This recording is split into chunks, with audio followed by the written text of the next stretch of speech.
Edmond Hamilton. Exilio. Lo que daría ahora por no haber hablado de ciencia ficción aquella noche. Si no lo hubiéramos hecho. En estos momentos no estaría obsesionado con esa extraña e imposible historia que nunca podrá ser comprobada ni refutada. Sin embargo, tratándose de 4 escritores profesionales de relatos fantásticos, supongo que el tema resultaba ineludible. A pesar de que logramos posponerlo durante toda la cena y los tragos que tomamos después, Madison, gustoso, contó a grandes rasgos su partida de caza, y luego Brazel inició una discusión sobre los pronósticos de los Dodgers. Más tarde me vi obligado a desviar la conversación al terreno de la fantasía. No era mi intención hacer algo así, pero había bebido un escocés de más, y eso siempre me vuelve analítico. Y me divertía en la perfecta apariencia de que los 4 éramos personas comunes y corrientes. Camuflaje protector, eso es, anuncié. ¿Cuánto nos esforzamos por actuar como chicos buenos, normales y ordinarios? Brazel me miró, un poco molesto por la abrupta interrupción. ¿De qué estás hablando? De nosotros 4, respondí. ¡Qué espléndida imitación de ciudadanos hechos y derechos! Pero no estamos contentos con eso. Ninguno de nosotros. Por el contrario, estamos violentamente insatisfechos con la Tierra y con todas sus obras.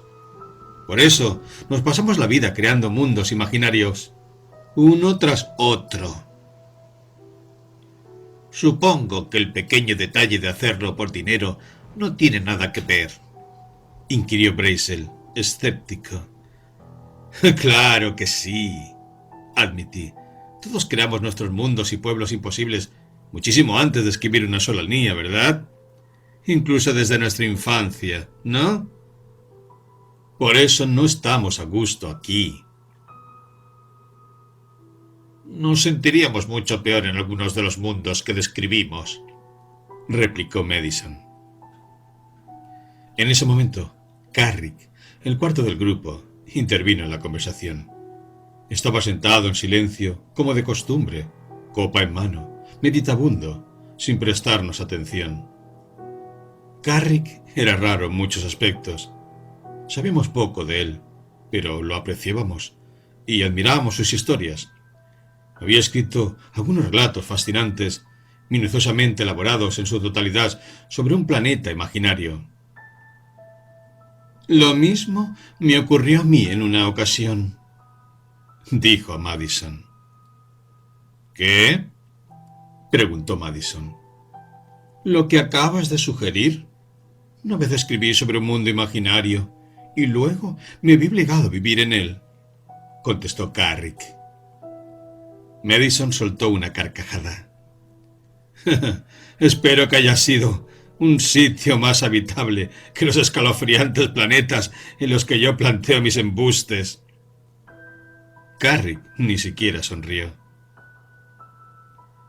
De haber sabido que viviría en él, lo habría creado muy distinto, murmuró.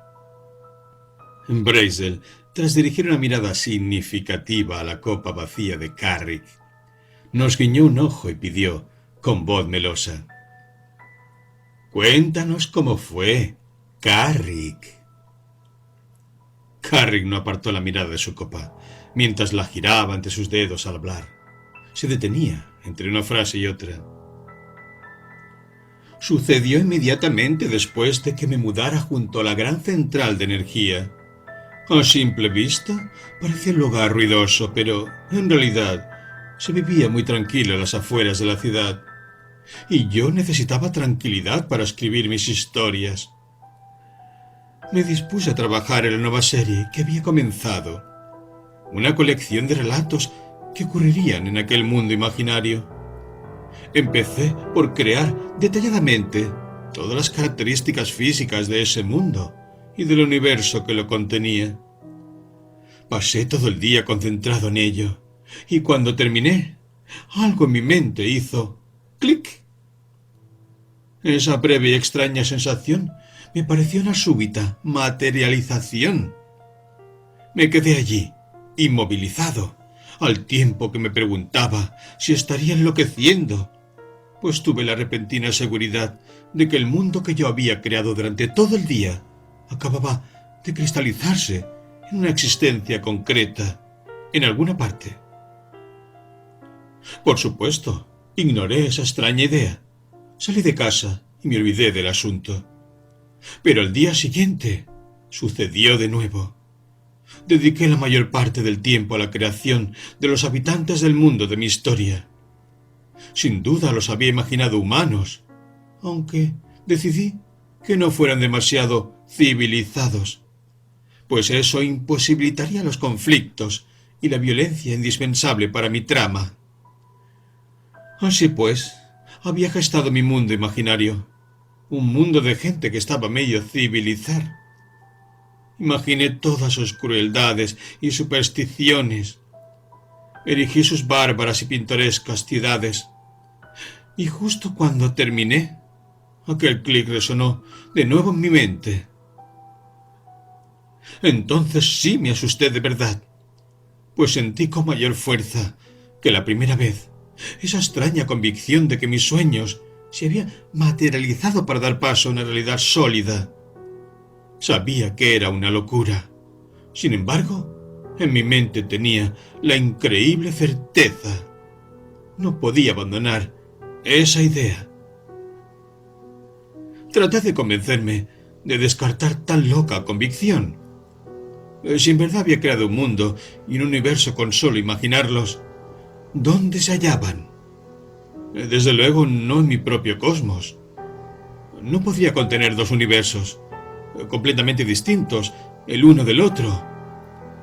Pero, ¿y si este mundo y este universo de mi imaginación se habían concretado en la realidad de otro cosmos vacío?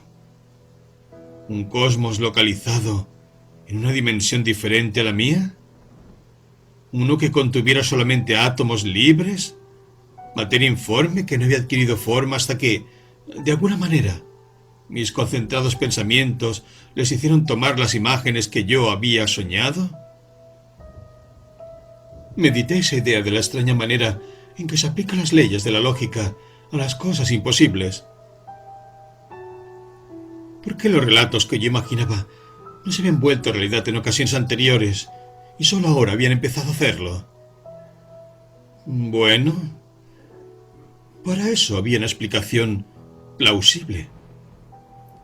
Vivía cerca de la gran central de energía. Alguna insospechada corriente de energía emanada de ella dirigía mi imaginación condensada, como una fuerza superamplificadora, hacia un cosmos vacío donde conmocionó la más informe y la hizo apropiarse de aquellas formas que yo soñaba. ¿Creía en eso? No, por supuesto que no, pero lo sabía. Hay una gran diferencia entre el conocimiento y la creencia. Como alguien dijo, todos los hombres saben que un día morirán y ninguno cree que llegará ese día. Pues conmigo ocurrió exactamente lo mismo. Me daba cuenta de que no era posible que mi mundo fantástico hubiese adquirido una existencia física en un cosmos dimensional diferente, aunque, al mismo tiempo, yo tenía la extraña convicción de que así era. Y entonces se me ocurrió algo que me pareció entretenido e interesante. ¿Y si me creaba a mí mismo en ese otro mundo? ¿También sería yo real en él? Lo intenté. Me senté ante mi escritorio y me imaginé a mí mismo como uno más entre los millones de individuos de ese mundo ficticio. Pude crear todo un trasfondo familiar e histórico coherente para mí en aquel lugar. Y algo en mi mente hizo clic. Carrick hizo una pausa. Todavía contemplaba la copa vacía que agitaba lentamente entre sus dedos. Madison lo incitó a continuar. Y seguro que despertaste allí y una hermosa muchacha se acercó a ti y preguntaste, ¿dónde estoy? No sucedió así, respondió Carrick sombrío. No fue así en absoluto. Desperté en ese otro mundo, sí, pero no fue como un despertar real. Simplemente aparecí allí de repente. Seguía siendo yo, pero, sin embargo, era el yo imaginado por mí para ese otro mundo. Se trataba de otro yo que siempre había vivido allí, del mismo modo que sus antepasados. Verán, yo lo había creado todo. Y mi otro yo era tan real en ese mundo imaginario creado por mí como lo había sido en el mío propio. Eso fue lo peor. Todo en ese mundo, a medio civilizar, era tan vulgar dentro de su realidad. Hizo una nueva pausa. Al principio, me resultó sumamente extraño. Caminé por las calles de aquellas bárbaras ciudades y miré los rostros de las personas con un imperioso y acuciante deseo de gritar en voz alta. ¡Yo los imaginé a todos! Ninguno de ustedes existía hasta que yo lo soñé. Sin embargo, no lo hice. Sin duda, no me habrían creído. Para ellos, yo no era más que un miembro insignificante de su raza. ¿Cómo podían pensar que ellos, sus traiciones y su historia, su mundo y su universo, habían surgido súbitamente gracias a mi imaginación? Cuando cesó mi turbación inicial, me desagradó el lugar. Resulta que lo había creado demasiado bárbaro. Las salvajes violencias y crueldades que me habían parecido tan seductoras como material para la historia eran aberrantes y repulsivas al vivirlas en mi propia carne. Solo deseaba volver a mi mundo. Y no pude regresar. No había forma. Tuve la vaga sensación de que podría imaginarme de vuelta a mi mundo, así como había imaginado mi viaje a ese otro. Pero fue en vano. La extraña fuerza que había propiciado el milagro no funcionaba en dirección contraria. Lo pasé bastante mal al percatarme de que estaba atrapado en un mundo desagradable, extenuado y bárbaro. Primero pensé en suicidarme. Sin embargo, no lo hice. El hombre se adapta a todo. Y me acoplé lo mejor que pude al mundo creado por mí. ¿Qué hiciste allí? Quiero decir, ¿qué función cumpliste? Preguntó Brazel. Carrick se encogió de hombros. No dominaba las habilidades y destrezas del mundo que había creado. Solo poseía mi propio oficio, el de contar historias. Empecé a sonreír. No querrás decir que empezaste a escribir historias fantásticas. Él asintió, sombrío. No me quedó más remedio. Sin duda, aquello era lo único que podía hacer, dadas las circunstancias. Escribí historias sobre mi propio mundo real. Para esa gente, mis relatos eran de una imaginación desbordante, y les gustaron. Nos echamos a reír, pero Carrick permaneció mortalmente serio. Madison llevó la broma hasta sus últimas consecuencias. ¿Y cómo te las arreglaste para regresar finalmente a casa desde ese otro mundo que habías creado? Nunca regresé a casa, respondió Carrick con un amargo suspiro.